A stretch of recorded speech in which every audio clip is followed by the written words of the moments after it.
Since morning, what we have been looking at is a wide variety of areas, space for activism for the humanists, who is interested in science and who would like to link it to human rights and who is able to promote skepticism. And we thought an important objective for this workshop would be the agreement in principle to continue our networking and take things forward. Take, for example, people who perform ceremonies within the humanist movement. There's a network, there's an exchange of ideas, of resources, and so on. If you know of humanists who are counselors, then they have a network. They have a possibility of learning from each other. There is no such institutional possibility within the IHEU framework as of now. But we would like to promote that. That's the first thing. The second is, you see, the ILCAF, the International Committee of Liaison for Free Thinkers. Now, why did they feel the need to establish something like that? It's because there seemed no possibility for free thinkers, rationalist activists, to find a way of expressing their interest in that aspect of humanism within the traditional humanist meetings. So there was a need which was not being addressed. I think a more pressing requirement, not just need, is a requirement to do something about science and the great challenges science is having to face. At all levels, as you've seen, there are people who value numbers and attribute powers to them. There are people who go about saying they can kill someone by thought. There are areas where you're grappling with the latest in biotechnology, about social norms which are changing because of the influence of science. So there's a wide range of issues that humanists could be associated in, if that is of their interest. Secondly, I think activists, Leo Igwe for example, who have been exposed to extreme danger because of their activism. Now, I mentioned Leo and not Professor Naik, because they beat him up and they didn't do that to him yet. Because he's attained a profile in society where to touch him is not easy. Whereas Leo Igwe, who has not established his image as somebody very senior in society, so to say, is exposed to danger. Sometimes that is addressed by an award which is international, sometimes that is addressed by giving such persons the opportunity to do something more serious at a larger scale. So many things are possible. But the intention is to strengthen the work and the image of such people who are into dangerous work. Not to say that Scientology work is not dangerous, it can. They have the money to engage lawyers that can ruin you financially. The one in Australia who was working against creationism, at this moment I forget his name, the geology professor, who was made bankrupt because of the attacks made against him. There must be some kind of active network. If you say, well, the skeptic network in Norway was dormant for 15 years and we had to revive it, it shows how much the skeptic movement is being neglected, the skeptic attitude, and its connection with the mainstream humanist work. That's work which is tricks and magic and prestidigitation. That's stage shows. Therefore, it's not of the dignity that my academic work will require. It's not mainstream. I think that idea should go, because as you've seen today, the problems of science and superstition are the problems of life and death. I threw some statistics at you. Tens of millions of people being displaced from their homes because someone has accused them of being rich. The fact that the magical concept of the universe is still very, very dominant in society is the cause for this.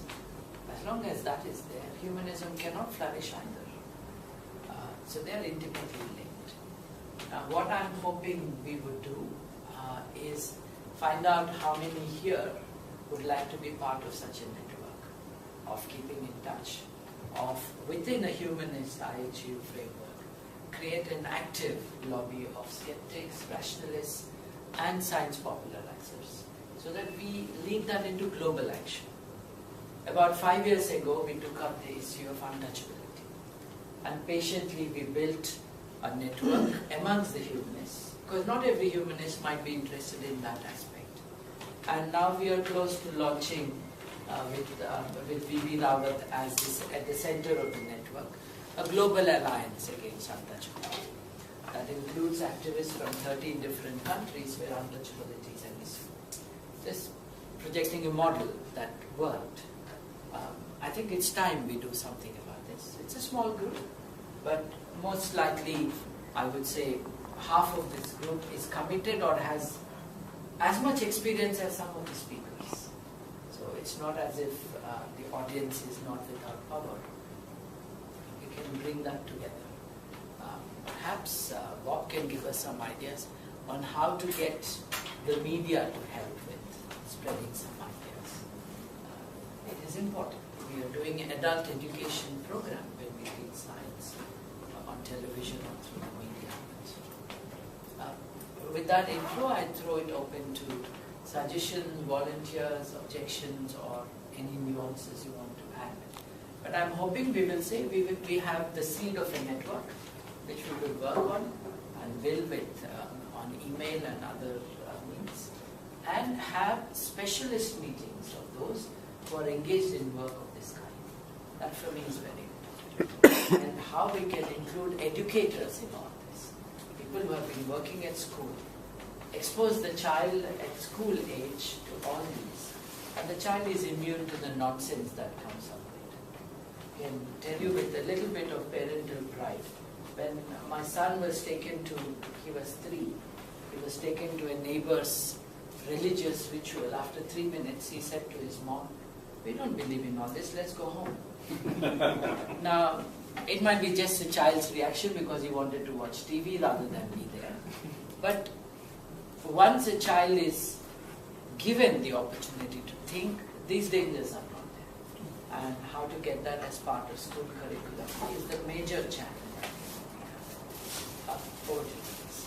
And we'll try to list out, and if you will please leave your email addresses, I'll get back to you with information on that. I'll circulate a pad where you could write your name and email address, and if that's okay, a phone number on which we can reach you. I want to be able to say in 2 years' time from now that we have an active global network of rationalists, skeptics, atheists within the IHEU framework, whose resources we can draw on. If very often, Professor Kuvakin, in discussions on TV in India, they keep saying some Russians have proved that Kirlian photography works well. Some Russian has shown. I would like to be able to, from a TV channel, make a call to you and say, please say something to this fellow who is talking about Russia. This can have tremendous impact, I can tell you. People watch this and then they are zapped that you have a resource that can reach out to any part of the world. I hope we can do that. Kindly fill in your name, phone number if possible, and an email definitely.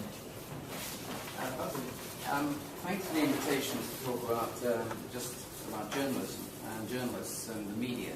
Yeah, I mean, during this Congress we've heard different views of the media, very skeptical views, but some positive views, and I think you certainly have positive views of what the media can do and how the media can help. And I think it's very important to remember that the media is not all one. There are different types of media and different types of newspapers. I sometimes get very angry when people tell me that the media distorts everything. Well, I say, well, which media are you talking about? Well, the media in general. It's we don't.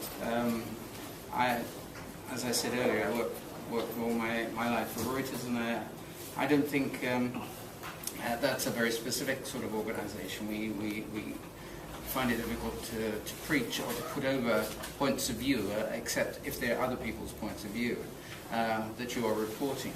And I think one would find that the general public is very interested in the sort of thing we've seen on the screen there. I know our bureau in Delhi reported quite extensively on the unmasking of the chap, I think, well, I can't remember, it was you who did it, on television, who was wanted, said he could kill you. And that was someone else. That was someone else. There was a report, yes. But you have to choose your media, choose your journalist. But certainly, I think there is one problem, Bob, if I may say that. It should never be the strength of ours to go and defeat an idiot who needs mental help and say this is a victory of rationalism. I don't think so. I mean, if someone's saying to you, I can kill you by my thoughts, I would pity that you are exposing that person because he actually needs help. I don't want to win over sick people. no. But there are tendencies. I mean, you have a fight with a homeopath or an acupuncturist. You are bringing information into the debate, into the discussion.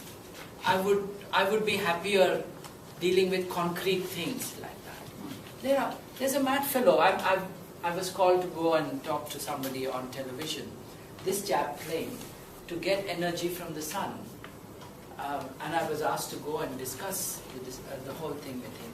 I refused. I said, is he a bloody plant or what? He just needs help. In the US, there was a big fuss made about this very rich radio network guy. Cumming, or I forget his name. The one who said on the 13th of May, the world would end, or something like that. Now, that guy needs help. But because he's powerful, we must do something to counter it. So I think maybe strategy is also important. I agree, but equally, I think the fact of seeing one of your colleagues on television disproving the claims from this sort of person has an effect. It's not necessarily to ridicule him, but simply to show just how much charlatanry there is around, and to implant the idea in people's heads that you should be skeptical about these things. If I could add something, there are some media, not Reuters, who are more interested in a sensational story than getting at the truth. But you can give them a sensational story. You have to find a way of presenting these things are sensational, and they're human stories that appeal to human emotions. So I think the way you're doing it in the real world is as stories, as not as cold, hard fact, not didactically, but actually showing people and interesting them and engaging them. You just do the same with media as the natural. I can confirm that because when there was a victim of witchcraft accusation, we went and spoke to the widow. We took the media to meet the widow. We showed how much it desensitizes, how much it dehumanizes the superstition. And people watch because it's a human story. And then there is a chance to say something. Absolutely. This might be part of the strategy for when we plan a campaign.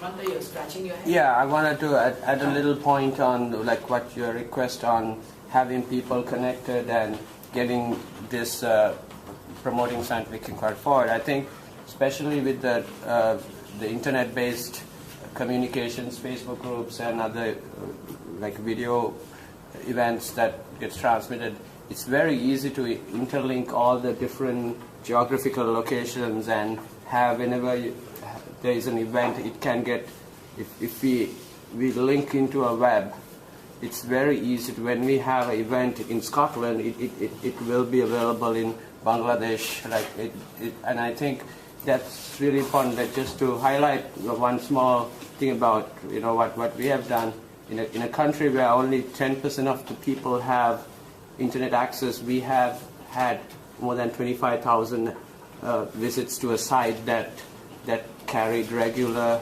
press releases and updates and articles, and I think it doesn't have to be limited to one particular geographic area, because when you are on the internet, it just goes like no boundaries.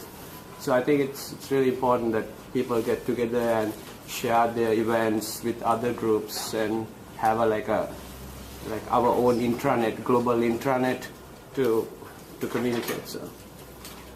One other point, if I may add there, is it's important to decide which language we want to conduct our activism in. In large parts of the world, English is not the language to conduct a mass campaign. You want to reach out to people, it will have to be necessary, the local language. Anders, you want to say? Yes, I'm glad you said intranet at the end, because if we are to communicate to one another and sort of discuss strategies in ways, it may not always be helpful that it's in a public forum. Yeah, absolutely. We have to have the access. All those tools don't really cost anything. That they are done by multi-billion-dollar companies. They have done it, and it's available for free, especially for groups like this. Companies like Google support. For example, our group has certain privileges that other accounts don't have, and when all you have to do is ask companies like Google, and they set it up for you. So.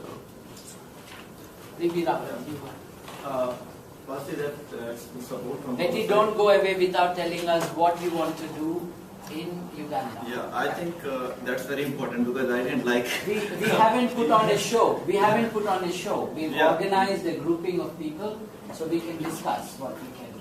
Because it's important for the organization which are working, they have to express their solidarity. That's the first thing, because it cannot go with internet working just. Because internet, we just share the information. I think it's like what you said. At the one side, when the international people express solidarity with us, or any information that we are sharing, it gives a great boosting. The media is also under tremendous pressure. The so-called mainstream media, because the social media has taken over actually at this moment. I can tell you that in recent years, the campaign that succeeded in India, including even at this moment campaign against one film in India, which was actually wrong or right both sides, but that was totally on the Twitter and Facebook. A lot of information, a lot of sharing of ideas, and when you are working at the ground, where we have to select our language, most of the people who are victim actually and who suffer, so that information, if we go through the local language dailies, we get a lot of information, and which we share at this network. And that network, if there are some good stories, there are a lot of international interest actually. And if a story comes in Guardian, that makes a lot of impact on our actually policy makers. And that makes pressure on our local media also. Many times the TV channels actually cite if somebody abroad actually appreciate our so-called culture. We from India are exporting the spiritual Indian spiritualism abroad. And that has actually, last time I was called by Star News and they said, oh, Stephen Hawking has said something. So Stephen Hawking saying something, our media picks up, and then they invite a few other people, and then this discussion goes on. And if a person abroad appreciate any superstitious thing, they give like, as T.N. Session was saying, I am from Harvard, I am appreciating, and I support Sai Baba.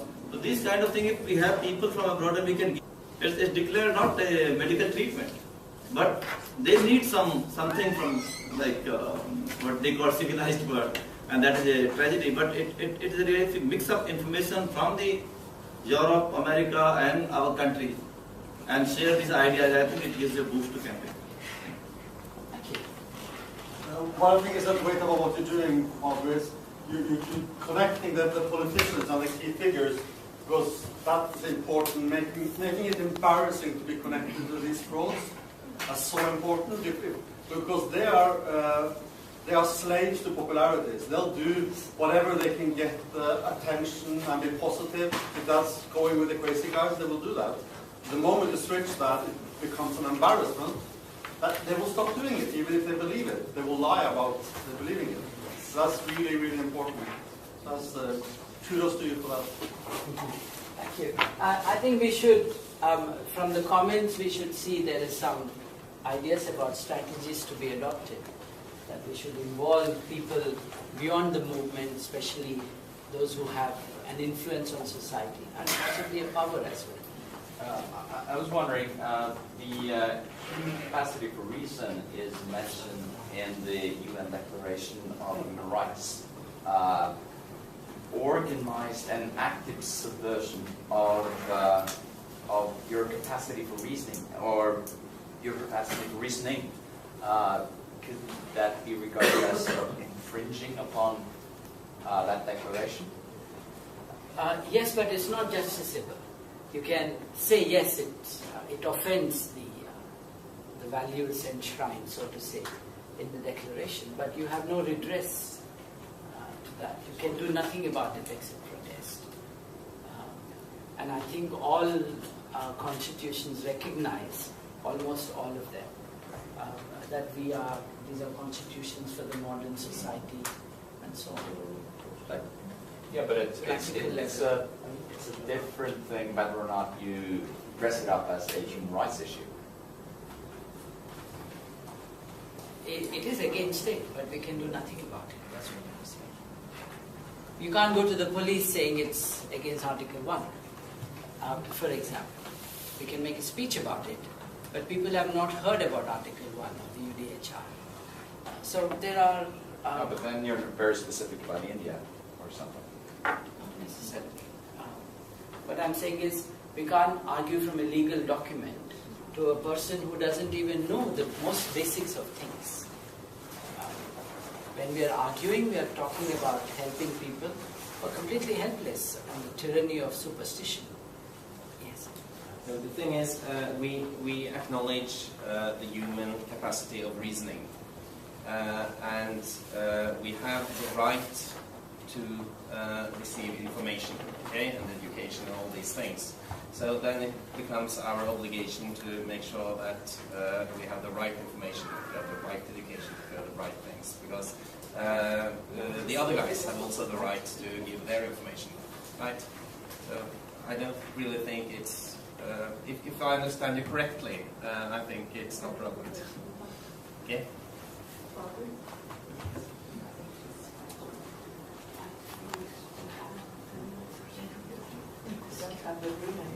So we have to finish in 10 minutes. The crucial thing is, do we have the names of people who are interested and the means to contact them as well. That would be the most important.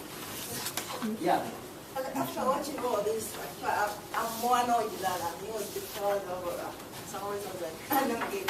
But I wonder if we can be given a copyright law such that when I go to Uganda, I feel like putting this on a certain community TV show so that the Ugandans can actually watch what is going on, because there are very many victims of such circumstances in Uganda. But I wonder if we can be given permission by the professor to explain to the Ugandans what is going on all over the world, because Ugandans have got very poor reading culture. Even if we put something in the newspaper, people will actually have access to it, but at least they can watch some of the TV. So I wonder if we can be given permission to talk about some of such issues. I think really making available information is a crucial thing. That could be shared via website, blogs, whatever. That could emerge out of discussion and interaction for sure. I think, for example, he was talking about skeptoid and the Dalai Lama related thing, which we were not aware of. Pooling of resources can definitely help. Have you tried in India to follow up people who have been claimed being saved or whatever, like after a year or 2 years, to take them back to the media and say this is what? Have you tried that? Not in a systematic way, but there have been. We always follow. Yeah. We have been following up the Sai Baba for 35 years. It's more than Sai Baba. Is Sai Baba dead now? He died last month, 2 months back. Well, while he was living, he was called the living God. I don't know what you call him now. The dead God. Predicted didn't he? But he died too soon. He predicted, yeah, he died too soon.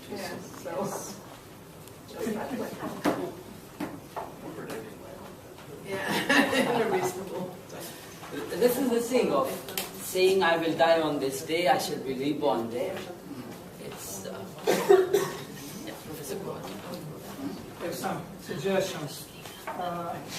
First of all, I consider scientific community, academic community, educational community in every country as a body which is responsible for struggle against ignorance, including all this stuff. So our work is also should include the appeal to the scientific educational community to be more responsible. And generally speaking, scientific community, educational community, has to make the new social contract with government and business and mass media. Educational community, scientific community should be the full power partner between mass media, business and government. Because we have to defend reason, we have to defend democracy, we have to defend science as a manifestation of reason. So all these tasks are interconnected. So I think our job should be also to appeal to the scientific community. Most scholars do not like to do this job we are discussing here, because they consider this as something secondary, second sort job. So it's just I'm a scholar. It's not correct, because they can lose the position. Science was invented about 500 years ago, but no guarantee that science will live in the future, for sure. Yeah, it's not. We have no any guarantee in anything serious in life. We have to struggle for everything. So that's my idea. Professionally, I belong to the same community. I'm a biochemist by profession. Yeah, me too, but my colleague consider me as a white bird, means strange person. But I think it's very important, and the reason why we are talking about this is because the culture of science is not well established in our societies. And a large part of that task falls on non-scientists, because the scientists are not so interested in defending the values of their own profession. Of course, in countries like India, the scientist has no schizophrenia between the prayers and the predictions and other threats around their wrists to influence their future, and the satellite that they can send to the moon. There's no contradiction in their mind. That's bad. Yeah, that's a terrible situation. They have even delayed the launch of a failed satellite because the time was not auspicious. It still didn't fly. Right, perhaps we should, because we are going to be locked out of the room, perhaps we should thank all our speakers for being here.